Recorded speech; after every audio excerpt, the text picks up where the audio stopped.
शुक्राचार्य ने क्यों बसाया मक्का मदीना? एक अनसुना सच। हमेशा से यह बहस का विषय रहा है कि मुस्लिमों के पूर्वज क्या वाकई हिंदू ही थे। दुनिया भर के मुस्लिम लोग चाहे इस सत्य को माने या ना माने, उनके रहन सहन के तरीके, उनकी मक्का मदीना की पूजा पद्धति, उनके पवित्र चिन्ह आदि उन्हें किसी न किसी तरह से हिंदू धर्म से जोड़ते हैं। अगर आप चैनल पे नए हैं तो सब्सक्राइब कर लें।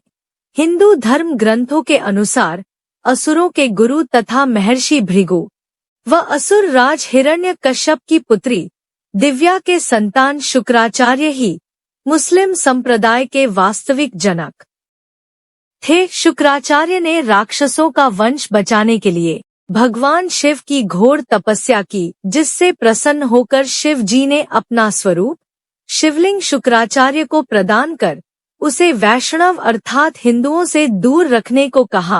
शिवजी का स्पष्ट आदेश था कि जिस दिन कोई भी वैष्णव अर्थात हिंदू इस शिवलिंग पर गंगा जल चढ़ा देगा, उस दिन राक्षस वंश का नाश हो जाएगा। शुक्राचार्य ने महादेव के स्वयं दिए शिवलिंग को भारतवर्ष तथा हिंदुओं से दूर रेगिस्तान में स्थापित किया, जिसे आज अरब देश में मक्का मदीना के नाम से जाना जाता है। यहाँ तक कि अरब देश का नाम शुक्राचार्य के पौत्र अर्व के नाम पर ही पड़ा है। शुक्राचार्य मूल रूप से काव्य ऋषि थे और उनके सम्मान में मक्का मदीना के शिव मंदिर को काव्या नाम दिया गया। कालांतर में काव्या नाम विकृत होकर काबा बन गया, जिसे मुस्लिमों का सबसे पवित्र स्थल माना जाता है। अरबी भाषा में शुक्र का मतलब महान माना जाता है और शुक्र अर्थात शुक्रिया अथवा धन्यवाद शब्दों का जन्म भी गुरु शुक्राचार्य के नाम पर ही हुआ है। मुसलमानों का पवित्र जुम्मा शुक्रवार को मानने की वजह भी गुरु शुक्राचार्य ही है। भार्गव के नाम से प्रसिद्ध शुक्राचार्य का शुक्र नाम कैसे पड़ा? इस संबंध में वामन पुराण में विस्तार से उल्लेख मिलता है। एक कथा के अनुसार जब शुक्राचार्य को भगवान शिव निगल जाते हैं, तब शिव जी के उदर में जाकर भार्गव ने भगवान शिव की स्तुति प्रारंभ कर दी, जिससे प्रसन्न होकर शिव जी ने उनको बाहर निकलने की अनुमति दे दी। जब वे एक दिव्य वर्ष तक महादेव के उदर में ही विचरते रहे, लेकिन कोई छोर न मिलने पर वे पुनः शिव जी की स्तुति करने लगे। तब भगवान शिव ने हंसकर कहा कि मेरे उदर में होने के कारण तुम मेरे पुत्र हो गए हो, अतः मेरे शिशन से बाहर आ जाओ। आज से समस्त चराचर जगत में तुम शुक्र के नाम से ही जाने जाओगे। शुक्रत्व पाकर भार्गव भगवान शिव के शिशन से बाहर निकल आए। तब से भार्गव शुक्राचार्य के नाम से विख्यात हुए। रामायण के अनुसार रावण की बहन सुरपनखा का वध नहीं हुआ और रावण की मृत्यु के बाद वह गुरु शुक्राचार्य के आश्रम में ही रहने लगी थी। यह सबको पता है कि भगवान श्री राम के आदेश पर लक्ष्मण ने सुरपनखा के नाक कान काट दिए थे और तभी से वह अपना चेहरा ढक कर रहती थी। सुरपनखा के चेहरा ढकने की परंपरा को अरब देश की औरतें आज भी निभाती हैं। अरब देशों के रेगिस्तान में तेज धूप होने की वजह से वहां के लोगों ने सिर ढकने के लिए टोपी पहनना शुरू कर दिया, जो आगे चलकर उनकी पूजा पद्धति में शामिल हो गया। रेगिस्तान में उपजाऊ जमीन, अनाज आदि के अभाव में लोगों ने जानवरों को मारकर खाना शुरू किया और इस हत्या को कुर्बानी का नाम दिया गया। इंसानों के मरने के बाद उन्हें जमीन में दफन करने की परंपरा शुरू हुई, जिसका मुख्य कारण रेगिस्तान में जलाने योग्य लकड़ी का ना होना था। रेगिस्तान में हरियाली नहीं होती, ऐसे में रेगिस्तान में हरा चटक रंग देखकर इंसान चला आता, जो कि सूचक का काम करता था। रेगिस्तान में पानी की बहुत कमी रहती थी, इसीलिए लिंग मूत्रमार्ग साफ करने में पानी बर्बाद न हो जाए, इसीलिए लोग खतना अगला हिस्सा काट देना कराते थे। सब लोग एक ही कबीले के खानाबदोश होते थे, इसलिए आपस में भाई बहन ही निकाह कर लेते थे। रेगिस्तान में मिट्टी मिलती नहीं थी मूर्ति बनाने को, इसलिए मूर्ति पूजा नहीं करते थे, खानाबदोश थे, एक जगह से दूसरी जगह जाना पड़ता था, इसलिए कम बर्तन रखते थे और एक थाली ने 5 लोग खाते थे। कबीले की अधिक से अधिक संख्या बढ़े, इसलिए हर एक को 4 बीवी रखने की इजाजत दी।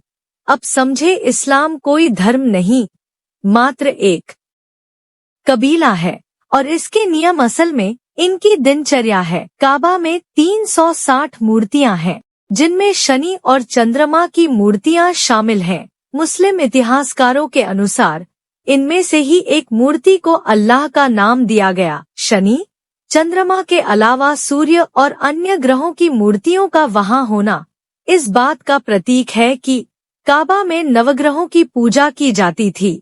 हिंदू धर्म आज भी नवग्रहों की पूजा करता है और यह माना जा सकता है कि मुसलमानों को नवग्रह की पूजा सिखाना गुरु शुक्राचार्य का ही काम है।